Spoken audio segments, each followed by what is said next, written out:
সমুদ্র বিজয়, right. As we were saying, এই যে ঐতিহাসিক সমুদ্র বিজয়, সেটা কারণ কি? বঙ্গবন্ধু শেখ মুজিবুর রহমান যদি সমুদ্র বিজয়ের জন্য মেরিটাইম অ্যাক্ট নিচে রাটিফাই না করতেন, আজকে তো আমরা কি এখন আন্তর্জাতিক আদালত থেকে আমাদের পক্ষে রায় দিতে পারতাম। আমরা তাকে ধন্যবাদ দিতে চাই। বঙ্গবন্ধু শেখ মুজিবুর রহমান এক কলমের খোঁচায় 37,000 প্রাইমারি স্কুলকে সরকারি করছে, জাস্ট টু এনশিওর যে টেকনাফ থেকে তেতুলিয়া বাংলাদেশের প্রতিটি নাগরিকের সন্তান একই মানের শিক্ষায় শিক্ষিত। He was a genius. He was not only a great politician, but he was a political genius, and he was a statesman. একটা জাতি গঠন করার জন্য যা যা প্রয়োজন তিনি তাদের জানতেন। এবং সবচেয়ে বড় কথা হচ্ছে খ্রিস্টপূর্ব 500 শতাব্দীতে চায়নায় শানসু নামে একজন সমরবিদ ছিলেন, জেনারেল ছিলেন। আমাদের প্রধানমন্ত্রী তিনি ম্যানেজমেন্টের প্রফেসর, আই এম শিওর শানসুনাকে হয়তো পড়াতে হয় না, তিনি রাজনীতিবিদও ছিলেন। সেই শানসু একটা বই লিখেছিল, বইটার নাম হচ্ছে দ্য আর্ট অফ ওয়ার, এবং এই বইটা সমস্ত পৃথিবী ব্যবসা বাণিজ্য রাজনীতি সব জায়গায় ব্যবহার করা। এবং শানসুর লেখা ওই আর্ট অফ দ্য ওয়ারের প্রথম অধ্যায়ে একটা কথা বলা আছে, if we know our enemy and if we know ourselves, then we will win thousands of battles without losing one life. But if we do not know the enemy and only know ourselves, we may win, we may lose. Orthat there is a 50-50 chance. And then Shansu again says that if we don't know ourselves and if we don't know our enemy, then surely we will endanger ourselves and we will. এই কথাটা মানে শানসু বলতেছে, যদি আমরা আমাদের শত্রুকে চিনি, যদি আমরা আমাদের নিজেদেরকে চিনি, তাহলে আমরা হাজারো যুদ্ধ করে জয়ী হব এবং আমাদের একটি প্রাণও দিতে হবে। কিন্তু যদি আমরা শত্রুকে না চিনে শুধুমাত্র নিজেদেরকে চিনার উপর ভর করে যুদ্ধ করি, তাহলে যে যুদ্ধে জিততেও পারি, হারতেও পারি, 50-50 চান্স। আর যদি নিজেকেও চিনলাম না, শত্রুকেও চিনলাম না, যুদ্ধে চলে গেল, নির্ঘাত মৃত্যু, নির্ঘাত পরাজয়। আমি শামসুর কথা এই জন্য বলছি, বঙ্গবন্ধু শেখ মুজিবুর রহমান জানতেন বাঙালির সত্যিকার শত্রু কি। As a result, he was such a great strategist. কৌশলগত দিক থেকে তিনি এত এগিয়ে ছিলেন যে মাত্র 9 মাসের রক্তক্ষয়ী এক সংগ্রামী যুদ্ধের মধ্য দিয়ে 1,43,448 বর্গ কিলোমিটারের বাংলাদেশ আমাদেরকে তিনি উপহার দিয়েছেন। যদি তাকে নিয়ে আলোচনাই করতে হয়, তার প্রতিটা কাজকে বিশ্লেষণ করতে হয়।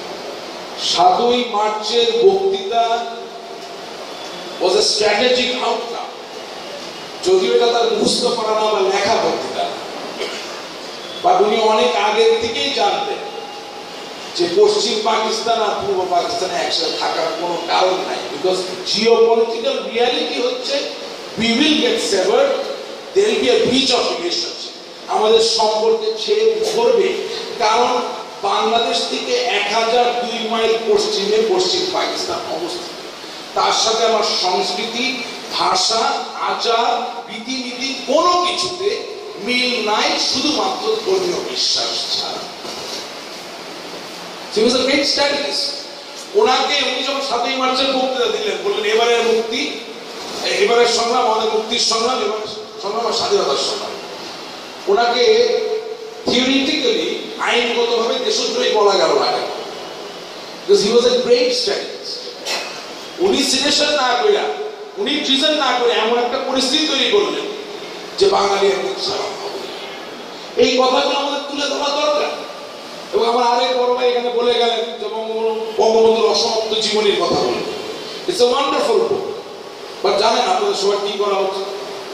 আমাদের সবার একসাথে হয়ে জননেত্রী শেখ হাসিনাকে গিয়ে বলা উচিত, উনি ওনার মাননীয় শিক্ষামন্ত্রীর মাধ্যমে যাতে ক্লাস 8, 9, 10 এই 3টা শ্রেণীতে এই বইটি পড়া বাধ্যতামূলক করে।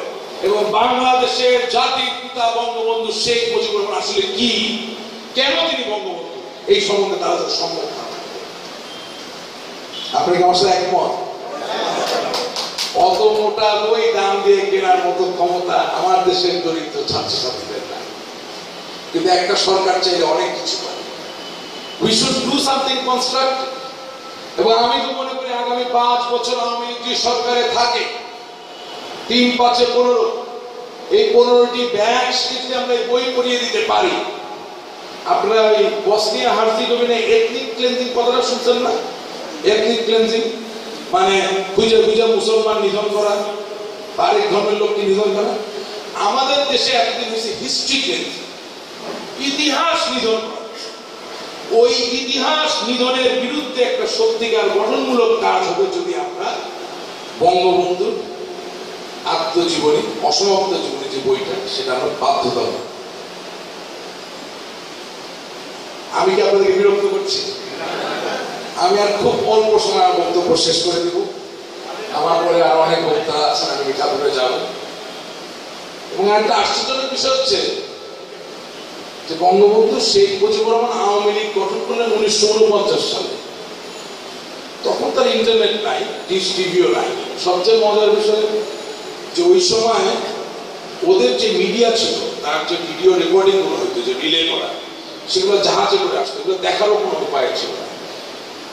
তো দ্বিতীয় বিশ্বযুদ্ধ চলাকালীন সময় মার্কিন যুক্তরাষ্ট্রে তৎকালীন রাষ্ট্রপতি ফ্র্যাঙ্কলিন ডেলানো রুজভেল্ট, তিনি দ্বিতীয় বিশ্বযুদ্ধকে অ্যাড্রেস করতে গিয়ে একটা কথা বললেন যে we will participate in this war only to ensure that the people of this world they can enjoy 4 freedom.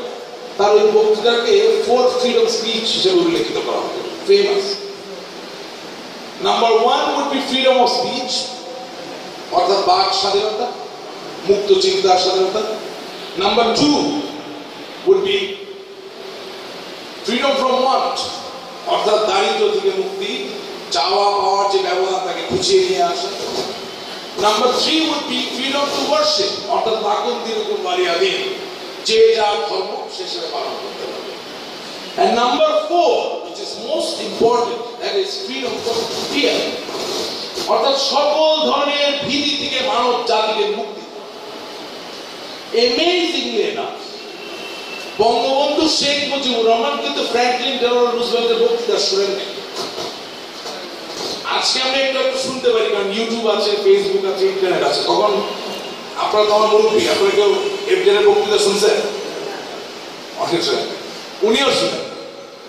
উনি এমন একজন মানুষ ছিলেন যিনি সমস্ত জীবন মুক্তি, স্বাধীনতা কামনা করেছেন। এবং আপনারা লক্ষ্য করে দেখুন যে বাঙালির যে সংগ্রাম, বাংলাদেশের যে স্বাধীনতা, বাংলাদেশের যে সংবিধান, তার ইন্টিগ্রাল পার্ট হলো number 1 freedom of speech, number 2 freedom from want, number 3 freedom to worship, and number 4 freedom from fear. অর্থাৎ আপনি আমি বাঙালি, বাংলাদেশের নাগরিক, মুক্তভাবে আমরা আমাদের মত প্রকাশ করব, প্রতিবাদ করব, বিপ্লব সংগঠিত করব, আন্দোলন করব, এবং সেই দাবি, প্রতিবাদ, বিপ্লব সংগ্রামের মধ্য দিয়ে আমরা আমাদের দারিদ্র্যের বিমোচন ঘটাবো। দারিদ্র্যের বিমোচন ঘটাতে গিয়ে যে সমাজ আমরা সৃষ্টি করব, সেই সমাজে ধর্মীয় অনুশাসন থাকবে সত্যি, কিন্তু কোনো ভীতি বা কোনো চাপের মুখে থেকে আমরা ধর্মীয় চর্চা করব না।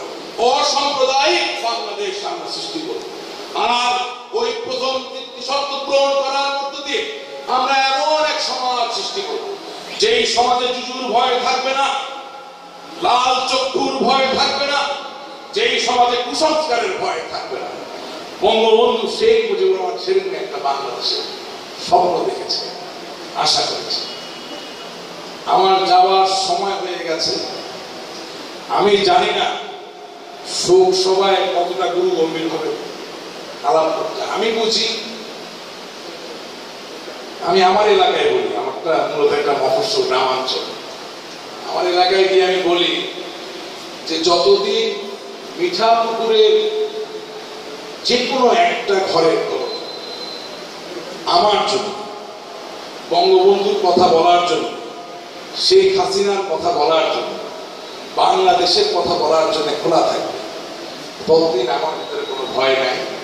আমি ততদিন আওয়ামী লীগের কথাই বলবো, বঙ্গবন্ধুর কথাই বলবো, শেখ হাসিনার কথাই বলবো।